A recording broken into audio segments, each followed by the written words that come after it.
Join us on a captivating journey as we explore the charm, history, and vibrant culture of Wilkes County. Discover the hidden gems, inspiring stories, and remarkable people that make Wilkes a place worth knowing and celebrating. Join us now and experience the unique essence of Life in Wilkes. Thomas, Salley, great to see you. Thank you, Carl. It's great to be back. Yes, well, welcome to Life in Wilkes. This is your stomping ground.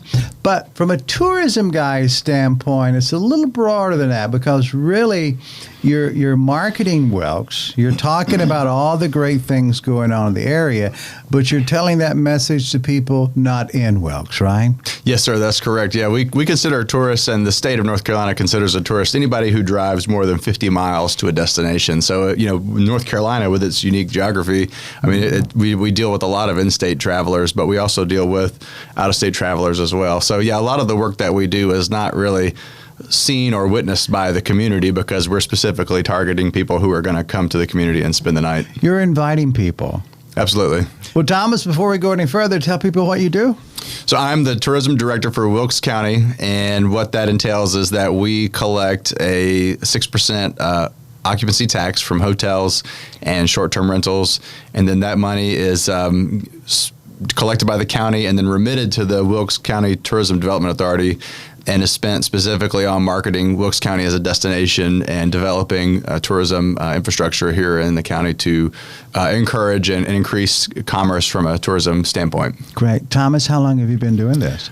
I'm coming up in 5 years, believe it or not. Wow. Yeah. 5 years. Yeah. Boy, doesn't it move quickly? Yeah, it really does. And actually this year I'm celebrating my, I think, 16th or 17th year in Wilkes, so I've lived here longer than anywhere else in my life, so it's a big milestone. Yeah, that's great. You're growing your family here and the whole thing. Yeah.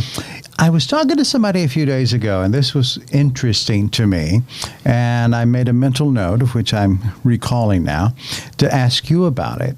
And it was about a concert in the Commons. I don't remember exactly which concert it was.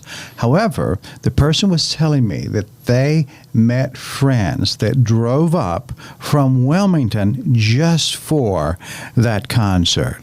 Talk about that. How far are people coming from? Yeah, we have people from Wilmington. I mean, at 3 or 4 hours away. And one of the beautiful things about Wilkes is that we have a lot of different activities and amenities. So they may not necessarily have come for the concert, or they may have come specifically for the concert. But once they're here, they realize what else is going on in the area, so they decide to stay for a while. And one of the things that always intrigues me is, especially during leaf season, when people drive up here and they don't have a plan, they don't have a place to stay, and they pull in. Our hotel staff tells us all the time that people pull in and they say, this looks like a nice place. We think we'll stay here.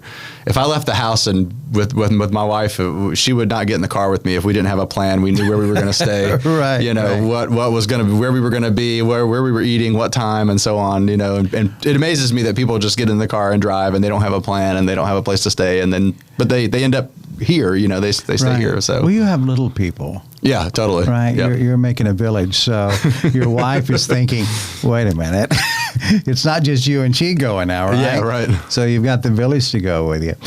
Well, I think that's probably speaks well to the area also, that in general, people are aware, maybe even before they get here, they're aware of the reputation.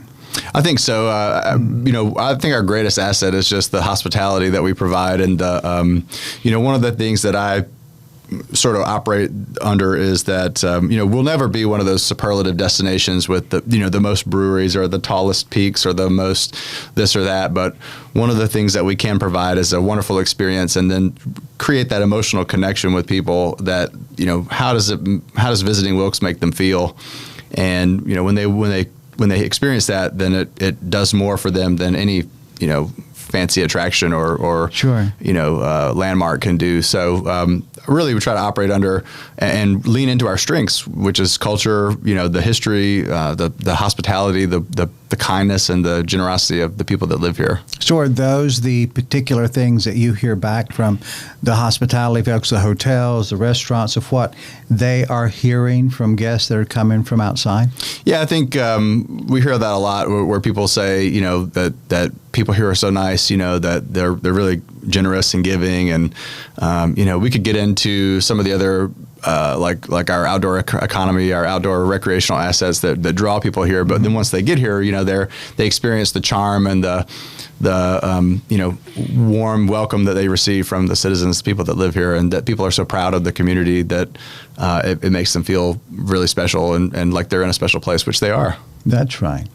And people aren't, they're not putting on a show, right? I mean, it's not like there's not an indicator light in everybody's establishment. Okay, an outsider's, there's not a blue light that flashes. Okay, let's put on the happy face. That's not the case. Yeah, you're absolutely right, Carl. It's very genuine and authentic, and that's one of those things that, you can't manufacture or fake that. And, people are just 100% real. And one of the things I love about the community is whether people have a lot or a little bit, everybody gives something, whether it's their time, their money, their knowledge, whatever it is, everybody gives back for the greater good of the community. And that is felt by the traveling tourism population.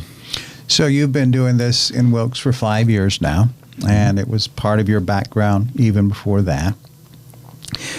What has being in Wilkes and being in the position that you're in, this idea of selling and going from really not having a travel and tourism program that was, funded to the point where you could do what you really need to do. Sure. So during that process, what have been those professional observations? And I know that's a little bit tricky because you have your job here, but still yet you've watched some evolutions take place as you travel and do the tourism conferences. I mean, you're in a job that has, there's an industry support, right? You go to conferences and you all talk about, well, I'm doing this, I'm doing that, and you figure things out. But what's that journey in evolution been like from your professional observation? Mm-hmm. I guess I would say that just watching, when you see things happen on a day-to-day basis and you're kind of, your nose is to the grindstone, you don't always see the progress. But having been fortunate, being fortunate like me to have been here for 16 years and then been in this role for 5 years, you see that those little tiny steps that take place every single day and how they add up over the course of 15, 16 years, that they turn into major change. I mean, even looking back at 5 years ago at when I first started, how much has evolved and how people are leaning into tourism and travel and leisure in the area. New businesses opening up, new opportunities that people see, and they bring that experience or that attraction to market has been really special. So seeing people lean into the tourism sector, and it makes me feel supported, and it makes me feel like we're on the right track. So I'm excited for the future and to see we have a lot of potential, and just watching how everything evolves and seeing all of the different infrastructure and amenities and people coming in that are optimistic and passionate about what they do, and they're bringing that and they want to share that with other people. I think that's really special. So as we look at what tourists come to enjoy, I guess the rich side of this whole story is that people who live in Wilkes, they have access to this all the time. And I'm surprised at the number of stories that I hear on a fairly regular basis about citizens of Wilkes discovering the pavilion, discovering these experiences. You have to be hiding away pretty aggressively to not find a way to have great entertainment, and oftentimes it's free. Yeah, absolutely. We're very blessed that we have opportunities like we do that, like you said, for free or low cost entertainment. Our outdoor recreation assets, our concerts. Thanks to the success of this area in the past, and we have a lot of cultural assets and resources at our disposal that I think other towns our size, other communities our size don't have access to. So we're very fortunate in that regard, and we should protect those as much as possible. But you're in Wilkesboro, so had the pavilion actually opened when you started, or did that happen after you started? Are you talking about in Wilkesboro? Yeah, it was already there. So it was already there when I started. So I started in 2019. Okay, but wasn't that also about the time that it began to ramp up? More I think so. activities? Yeah, I think so. There was, the programming was being developed with the marketplace, the farmers market, and then the concerts and the movies, and we saw that really kick off and really take root, and people responded to it positively. Well, I would imagine as you have riders come in to visit and on their fam trips, and they're just checking out the area, that if a concert is going on when they're in town, that has to be pretty impressive, because you've got all the great food over there, you've got entertainment going on, the history. I mean, it's like a little movie set. Yeah, it's getting to the point where when I'm curating an experience for either travel riders or media or just people that are coming to the area, I'm having to leave stuff off. I mean, I'm having to make tough choices and say, well, we're going to do this and not that, Right. And that's, that's a good problem to have. But at the same time, you're like, man, I hate to, you don't want to leave something off, but, there's too much to choose from. You have to choose. So yeah, and the point is, it didn't used to be that way. Yeah, that's right. Absolutely. So that speaks to the growth in the area and the partnerships that are happening locally. That's right. Yep, absolutely. What do you think is the biggest thing now? What's our big shiny object that's drawing the most people to Wilkes? Well, we just did a survey of our constituents in the community and some of our tourism constituents, and outdoor recreation was named number one. Okay. A thing that would attract people to, or one thing they saw as the most important asset in our community from a tourism standpoint. So, and outdoor recreation runs the gamut. You think a lot about the sort of extreme sports, but not everybody wants to do that. And in fact, the large majority of folks just want to take a leisurely drive, or, they want to go look at leaves, or maybe barn quilts, or bird watching. So we try to be cognizant of that and make sure people understand that what's available and accessible to them based on what it is that they're looking for. I was visiting the Holiday Inn and Conference Center not long ago, and I met a guy in the parking lot with a bicycle, and I said, "Hey, you going to go ride on the trails?" And he says, "Yeah." He said, "I found this." He said, "I found this place." It was years ago, he said, when he was going up to Boone to see the leaves, and he stayed at that hotel. But he went on the biking trails. He said he had never done that in Wilkes before. And every year, twice a year, he comes back just to go biking. Yeah, it's amazing.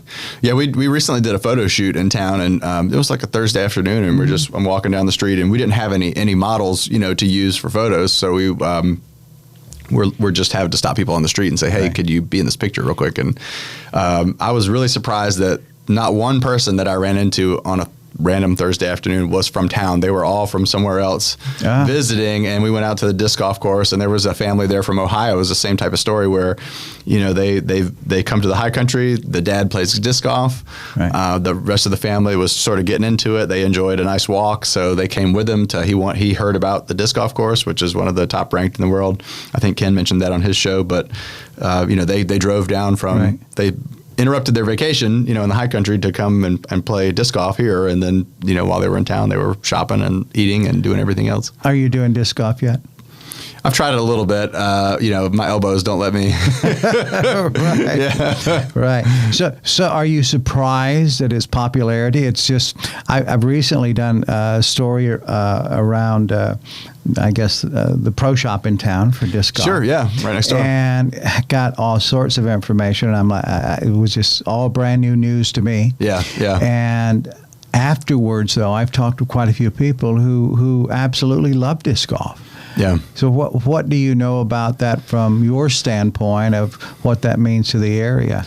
Well, it's a passionate group of people that play the sport, and I'm always intrigued by people that have a strong passion for whatever it is that they're into. It's like it makes me want to know more about what draws you or what pulls you into this sport or hobby or thing that makes you feel so strongly about it. That just intrigues me and makes me want to learn more. So I'm always intrigued by the stories and what brings people here. Like you said, it's a very special and unique to hear all the different. I mean, we can beat it to death with statistics and analytics and go on the internet and chop it up with Sure.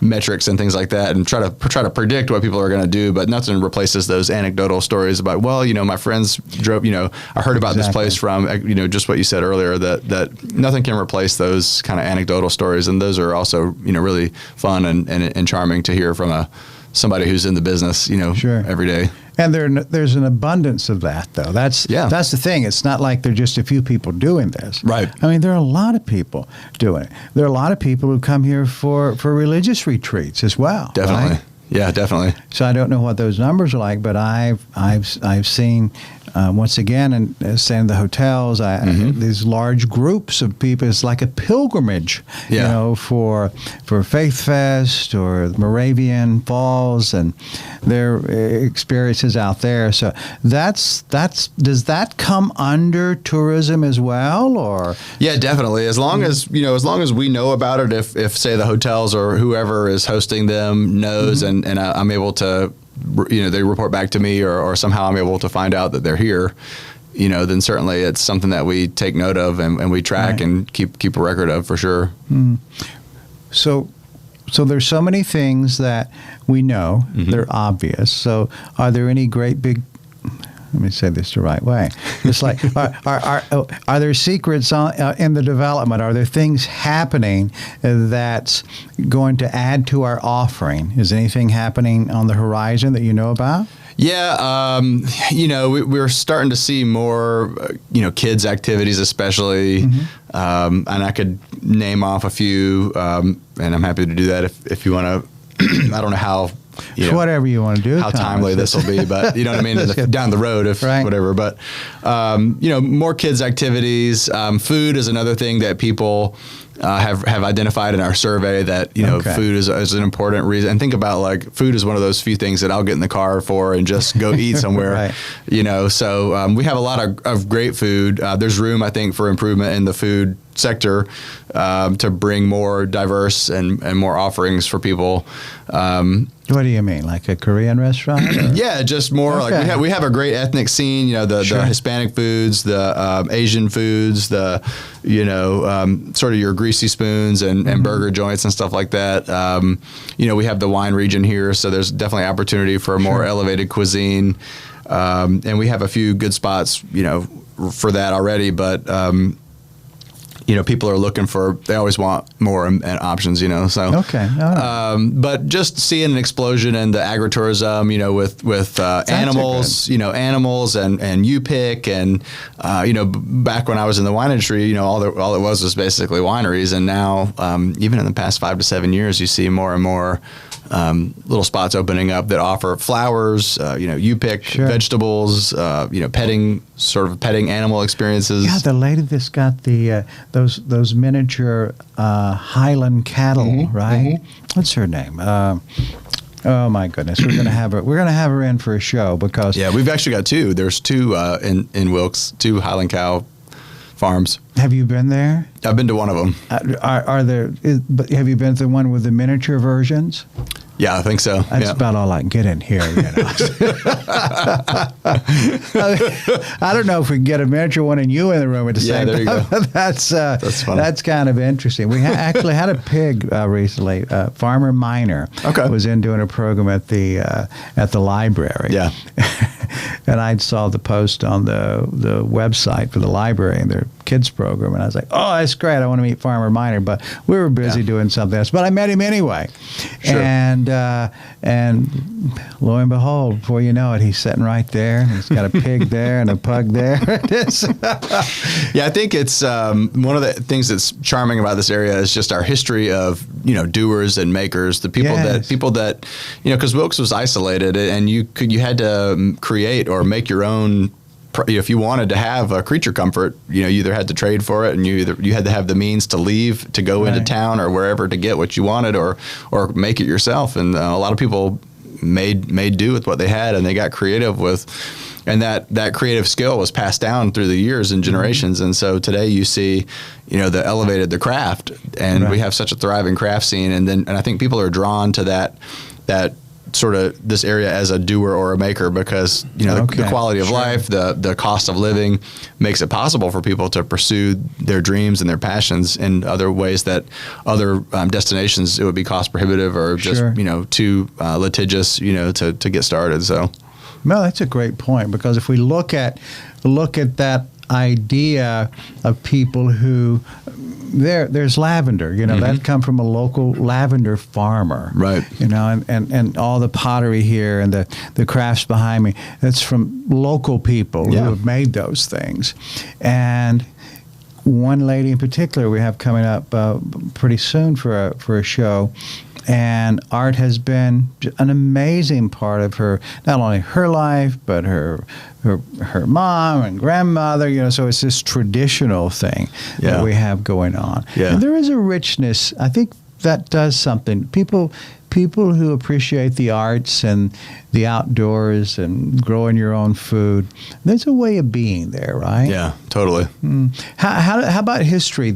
So we've got the History Museum in Wilkesboro. We have Whippoorwill Academy. Sure. So we've got a lot of history as it relates to the founding of our nation here. How is that as far as attracting people? I'm always fascinated and in awe of that certain areas of history that people, we'll take the Civil War, for example, that you feel like there's a certain generation, because like my grandfather, he was alive when his grandfather who fought in the Civil War was alive. So I have a direct link to somebody who lived during their era. And, as we get older, younger people today, I don't always think of them as being interested in Revolutionary War or Civil War. And, but I'm always encouraged and fascinated to see the amount of pull that topic has and how special and how important it is to this area. And, our area is unique in the sense that, the history there was complicated because we had people fighting on both sides, and so it really, the narrative is unique, I think, for our area, that there's a lot of story to tell and there's a lot of nuance that, doesn't make it in the history books. Right. So when you come here, you learn more about, and I think your horizons are expanded by learning about those two significant events. The Tom Dooley story, right? Or Dooley local. So that's not just folk legend. I mean, that's the descendants. You can talk to them. That's exactly right. Yeah, they're here now. And just a few years ago, we had the last surviving Civil War pensioner who passed away, and she lived here in Wilkes, and her father fought in the Civil War, and he actually fought on both sides. He fought for the Confederates, and then his unit got destroyed, and he was one of those few survivors. And then he, instead of becoming a prisoner of war, he decided to change sides, and then he fought in Gettysburg. That's right. I visited her a couple of times. Very interesting. But I was calculating the dates, and I'm like, wait a minute. So her father was pretty old. He was in his 80s. When she was born. Yeah, that's right. So and then we had one of the first, I think, black regiments that fought. They were freed slaves from Wilkes, or somehow they were emancipated, and they fought in. For the Union side, I think in Tennessee. So and there was an all-black regiment that was created from men from Wilkes. So that's a really fascinating story. No, the history is tremendous. Yeah. I mean, there are just so many pieces of history. And a lot of people in Wilkes have a great passion for that preservation. Right. And I think that's good. We remember our history and we had the Civil War, but then you go back, another 150 years. You've got the founding of our nation. Right. And of course we have heroes that were thought of as heroes who fought in that battle, and then Daniel Boone. Yeah, for heaven's sake. So. And Daniel Boone is a huge attraction, to this area, and such a significant piece of our history. And I'm really encouraged, and again, it's one of those things that you think of as histories in history books, but I meet people stumble into my office all the time, asking about Daniel Boone, looking for the markers, and wanting to know where things are, and one of those things that you just don't realize the pull that it has until the people literally walk into your office and say, hey, where's this, where's that, and then you send them on their way. So, well, at the library, they're sharing stories all the time about people coming just to check the genealogy and looking at that Tom Dula, and they think maybe they're related, and they're doing their research. So that's an exciting part of the area when a community actually has history, right? And everybody's got their individual family history, but then when you've got big things that involve the nation, I mean, that's another level of interest and curiosity that it makes sense that it would bring people to town. That's right, Carl. To the credit of the community, people here are so passionate about the area and their home, and it's one of those things that I think is a further draw, especially for young people, is that you can come here and you can get involved, and it doesn't take much for you to get involved to make a real meaningful difference. If you lived in a big city, you might have to wait years, or you have to volunteer or do whatever.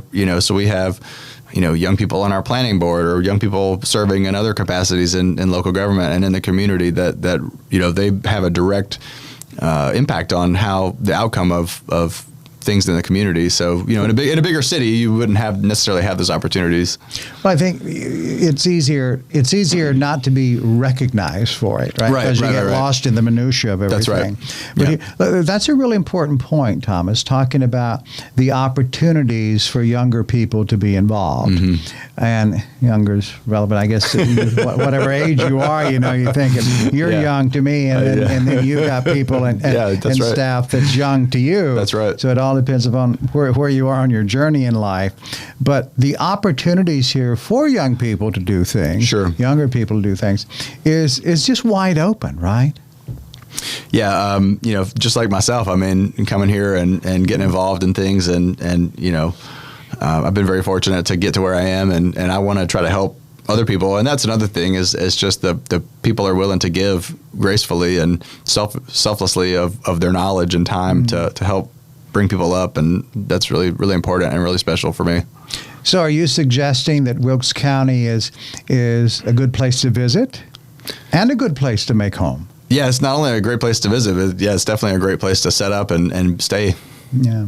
So the world of opportunities are more prolific now than maybe they were in the past, because there's opportunities for remote work, and if you're in that particular sector, the world it doesn't matter where you are. You've got the whole world at your disposal electronically, right? Yes, sir. Yeah, that's right. And, that's one of the things that the more people who come and make this their home and contribute and give back, that means the more opportunity exists for other people who decide to come along or are already here. Yeah, that's great. Anything else exciting? Yeah, lots on the horizon. We're just really excited about the future, and as the new Tourism Development Authority gets rolling and we start to develop our product and our strategy, then I'm very optimistic about how things are going to go, and just excited for the potential that we have to really put Wilkes and paint Wilkes in a good light and show and share all the wonderful things that we have. Great. All right, Thomas, that sounds great. Well, I'll tell you what, we'll get together quarterly. That way when you come back next time, we'll talk about the fall. Okay, right? Great. So have lots of great things to talk about then. And we'll keep being kind, so people will come and visit and stay. Yeah, that's right. Yeah. Kindness, be kind, and share your home. This is our home, and welcome people in and treat them just like they're walking through your front door. So yeah, and I think most everybody does that. That was a little tongue in cheek. I don't think we have to remind ourselves to do that. I just don't think we can help it. Yeah. We like to talk. Thanks, Thomas. Thank you, Carl. Thank you for spending time with us on Life in Wilkes. We value you as a viewer and appreciate when you share the show with your friends and family. Be sure to bookmark our channel and join us again on the next episode of Life in Wilkes.